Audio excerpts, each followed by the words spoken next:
रामगोपाल मिश्रा की हत्या कैसे हुई? हत्या के बाद सबसे पहले किसने रामगोपाल मिश्रा को देखा? कौन उन्हें बाहर निकाल के लाया? कैसे लोगों को पता चला? ये सवालों के जवाब जानने के लिए हम उनके गांव में मौजूद हैं। उनके परिवार वालों से हम लगातार बातचीत कर रहे हैं और हम उनके चचेरे भाई किशन मिश्रा से इस वक्त आपको मुखातिब करा रहे हैं। उनसे हम बात करेंगे।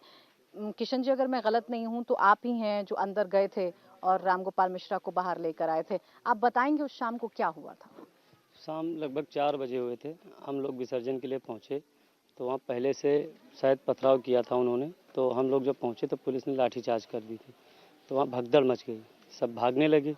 उसी बीच रामगोपाल मिश्रा को खींचा गया अंदर। जब तक हम पहुँचे तब तक उनको खींच लिया गया और प्रशासन जो वहाँ थी वो हम लोगों को अंदर जाने नहीं दे रही थी।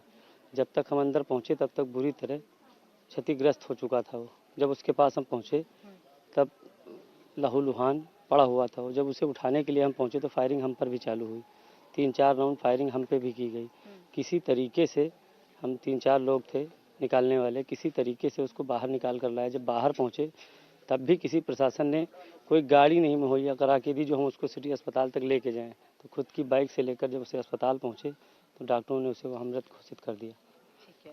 आप भी जुलूस में थे, आपने कहा कि आप पहुंचते उससे पहले ही अंदर खींच कर ले गए थे। आपको कब पता चला कि अंदर आपके भाई को खींच कर लेकर गए हैं? पता चला जब जिस दूसरे के घर के छत पे एक छोटी सी बच्ची थी, उसने ऊपर से इशारा किया कि अंदर फायरिंग हो रही है।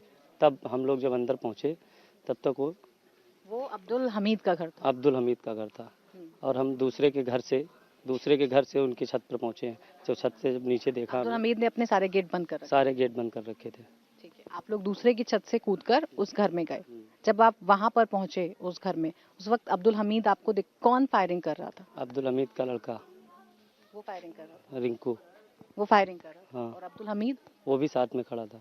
जब हम लोग वहाँ ऊपर पहुँचे हैं तो वहाँ फायरिंग बराबर वो फायरिंग हमारे ऊपर भी कर रहे थे। तो एक छोटा भाई था हमारा, उसने जब एक पत्थर मारा है, जब उनके हाथ से उनका असलाह गिरा है तब किसी तरह हम उसको निकाल पाए हैं बाहर, नहीं तो उन्होंने फायरिंग बंद नहीं की थी।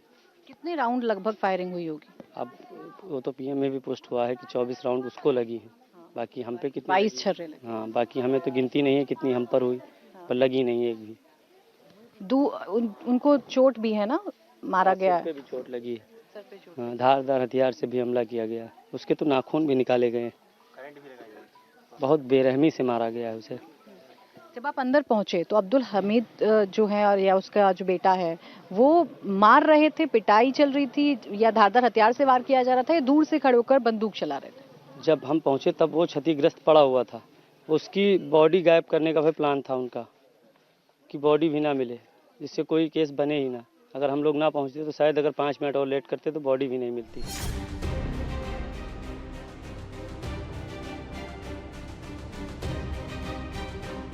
13 अक्टूबर को दुर्गा मूर्ति विसर्जन के दौरान हुए बवाल में अगर सबसे ज्यादा किसी को नुकसान पहुंचा है तो उस परिवार को जिसने अपने जवान बेटे को खो दिया।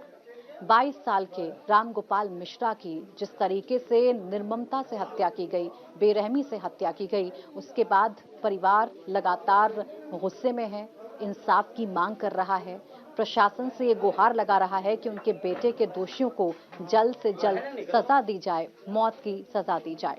क्या है परिवार वालों का दर्द और क्या हुआ था उनके बेटे के साथ, ये जानने के लिए हम रामगोपाल मिश्रा के घर पर हैं। उनके पिताजी हमारे साथ हैं, उनसे बात करेंगे। दुख की घड़ी है आपके लिए दादा, और मैं आपके दुख का अंदाजा सिर्फ लगाया ही जा सकता है। क्या हुआ था उस दिन, आपको क्या खबर मिली थी? वहाँ मूर्ति विसर्जन में मूर्ति विसर्जन में हमारे लड़का यहाँ प्रसाद बनाया था शंकर पे मंदिर पे, और प्रसाद बनाए देख यहाँ कह के, और उसके बाद हम मूर्ति के साथ चला गया। जब वहाँ पहुँचा मूर्ति पर तो वहाँ पथराव हुआ, क्योंकि मुसलमान हमेशा कुछ न कुछ दान दफाड़ किया करते हैं। तो वहाँ पथराव हुआ और पुलिस मार पिटिया शुरू कर दी, समझो। तो वहाँ भगदड़ पड़ गए और मुसलमान का खींच कहाँ अंदर लेकर चले गए। वही बंदूक से मार कर चलने के जिनके तमाम गोली लगी, नाक फोड़ डाले गए, काट डाला गया, तलवार या जो छुरा कुछ अंदर माइन तो कोई देखे तो नहीं वो कहा। और बाकी गायब करे के चक्कर में है, तब तक हमारा भतीजा घुस गया और खींच लावा ले जाओ। वो मर भी रहा, लेकिन तले उठे हमारे दो भतीजे रहे, तो कोई ईटा मारिस तो हाथ से बंदूक गिर गए, लड़का निकाल बाहर आवा, तो लोहान ना है।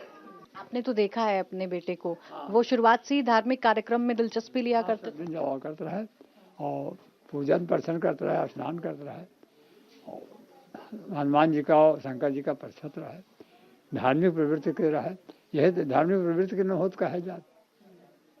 कल योगी जी ने, मुख्यमंत्री जी ने भी आप लोगों को बुलाया, आप लोगों की क्या बातचीत मुख्यमंत्री से? बातचीत भाई हमारी मदद किया करे कहीं सब तरीके से, और वो लड़की कहाँ 10वां पास साहब का नौकरी दे कहीं, आवास दीन यथाशक्ति अनुसार जता उनसे हो पाए तब कहीं ना मदद करे कहीं। कहा गवा कि दोस्त कहा के संगे दोस्त जो हमें संगे कहीं नहीं, ठीक है, बदला तो बदला कहें कि जहाँ तक हो सके उनको नष्ट करेंगे हम, बदला वाली भावना जो है वो हम आपकी पूरी करेंगे। तो देखिए, ये पीड़ित पिता हैं जिन्होंने अपने बेटे को खोया है, इंसाफ की मांग है और मुख्यमंत्री योगी आदित्यनाथ से भी बात हो चुकी है। परिवार आश्वस्त है कि उनके बेटे को जल्द से जल्द इंसाफ मिलेगा।